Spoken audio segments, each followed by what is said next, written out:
Have you ever found yourself sitting in the quiet hours of the morning, watching the sunlight slowly paint patterns across the floor, and felt a question rise within you, one that lingers in the space between heartbeats? What is it all for now? The career that once defined your days has shifted. The children who needed you with such urgency have lives of their own now. The world moves at a pace that no longer demands you keep up. And in this space, there is both freedom and a quiet unease. Because when the noise of doing fades, what remains is the deeper question, the one that matters most. What makes a life meaningful when the traditional measures of success no longer apply? This isn't about filling empty hours. This is about filling your soul. It's about recognizing that meaning isn't something you stumble upon by accident. It's something you cultivate, something you choose again and again in the quiet moments when no one is watching. Maybe you felt this ache, this longing for something that resonates deeper than the daily routines. Maybe you've wondered if the best years are behind you, or if there's still something ahead that will make your heart feel truly alive. Let me tell you this, the later years are not a waiting room. They're not an epilogue to the real story. They are, in many ways, the most important chapter, because now you get to decide what matters most. Chapter 1. The stories we carry. Before we explore what gives life meaning now, we need to talk about the stories we've been told about aging and the ones we've told ourselves. For so long, we've absorbed messages that equate growing older with decline, with becoming irrelevant, with fading into the background. But what if we've been sold a lie? What if these years are not about fading, but about focusing, about distilling life down to what truly matters? Think about the way a fine wine deepens with time, or how the oldest trees in a forest are not just survivors, but the ones that shelter entire ecosystems. There's a strength in longevity that our culture often overlooks. So let's start here by questioning the narrative that aging is about loss.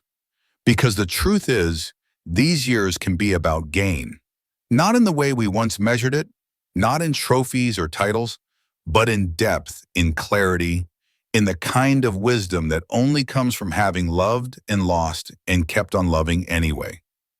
This chapter of your life isn't about becoming a smaller version of who you once were.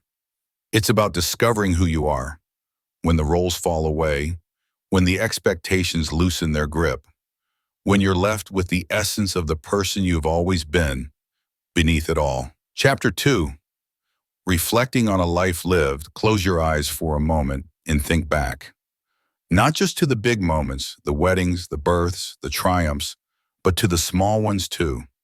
The quiet conversations that changed you, the mistakes that taught you more than any success ever could, the love that broke your heart open, and the losses that made you softer, wiser. All of it, every single moment, and has woven itself into the person you are today. Legacy isn't just about what you leave behind in a will or a photo album. It's about the imprint you leave on the people who carry you in their hearts. It's in the way your granddaughter hears your voice in her head when she faces a tough decision. It's in the stories your old friends tell about you when you're not there. It's in the lessons you didn't even realize you were teaching just by living your life with kindness, with grit, with humor. And here's the thing about legacy. It's not fixed. It's not something that only lives in the past. You're still creating it right now in the way you show up for the people around you, in the way you choose to love, even when love has cost you dearly, in the way you refuse to let bitterness take root, even when life hasn't been fair. So ask yourself, what do you want your legacy to be? Not in grand sweeping terms, but in the real everyday moments. What do you want the people who love you to remember about the way you live these years? Chapter 3. Connection, the heartbeat of meaning. We are not meant to do this alone, Phil. There's a reason a phone call from an old friend can feel like a lifeline. A reason holding a newborn great-grandchild can make time stand still. A reason a shared meal with people who've known you for decades can feel like coming home to yourself. In the later years, connection isn't just a luxury, it's a lifeline. It's what reminds us we're still here, still seen, still needed. Maybe that means reaching out to someone you've lost touch with, even if it feels awkward. Maybe it means forgiving an old hurt, not because the other person deserves it, but because you deserve the peace that comes with letting go. Maybe it means being the one who initiates, who says, let's get together, even when it's easier to stay home. And don't underestimate the power of new connections too. The young coworker who needs a mentor, the neighbor who's lonely, the online community that shares your passion for gardening or history or poetry. These relationships aren't just passing time.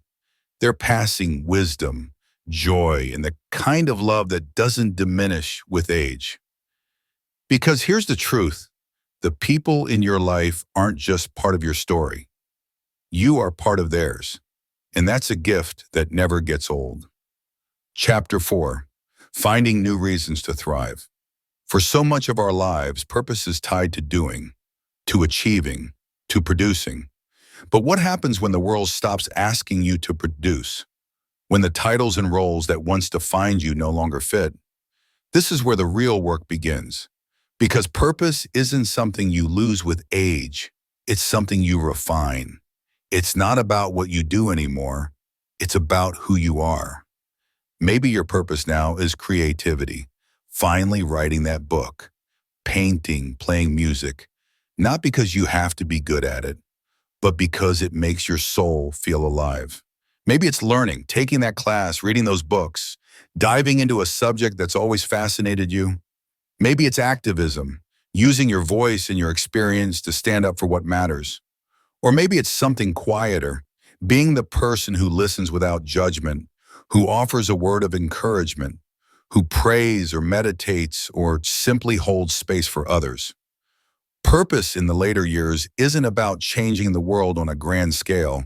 It's about changing your world and the worlds of the people around you in ways that only you can. Chapter 5. The beauty of letting go. This is the part we don't like to talk about. The fact that time is limited, that our bodies change, that people we love will leave us or we will leave them. But here's the paradox. It's precisely because life is fleeting that it's so breathtakingly beautiful. When we stop pretending we have forever, we start seeing what's right in front of us. The way the light filters through the trees in the afternoon, the sound of a loved one's laughter, the warmth of a hand in yours, even the hard moments, the illnesses, the losses, they remind us that love is worth the grief, that every moment is a gift, even the ones that break us open. So maybe meaning isn't about holding on tight. Maybe it's about learning to hold lightly, to cherish without clinging, to love without fear, to stand in the autumn of life and still find it radiant with color. Chapter 6. Turning memory into meaning.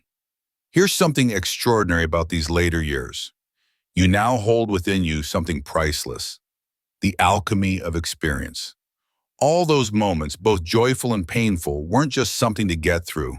They were ingredients, raw materials waiting to be transformed into wisdom. Think about how gold is refined, through fire, through pressure, through time.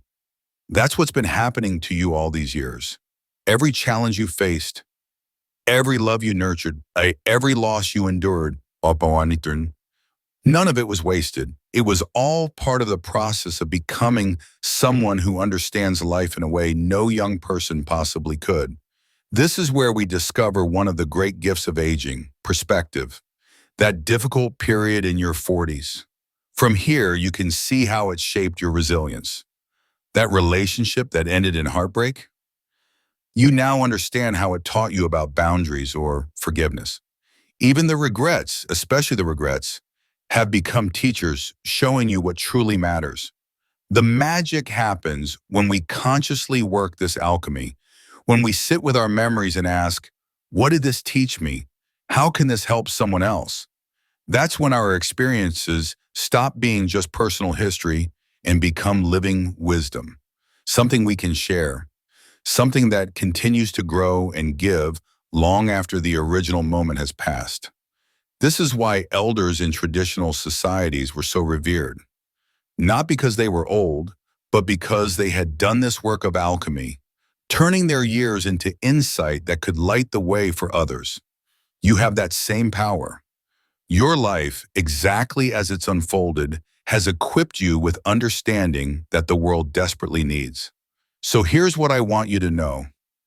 Your life, exactly as it is right now, matters, not because of what you've accomplished, but because of who you've become, the wisdom you've earned, the love you've given, the way you've kept going even when it was hard.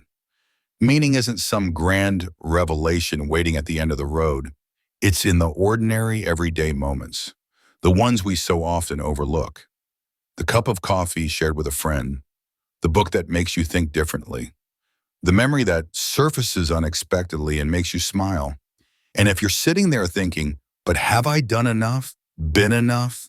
Let me tell you, yes, 1,000 times yes. Because the meaning was never in the doing. It was always in the living, in the love, in the quiet, steadfast courage of a life well lived. If this spoke to you, I'd love for you to be part of this growing community. Go ahead and like, subscribe, and share your thoughts in the comments. This space is for healing, for reflection, for real connection. Thank you for being here.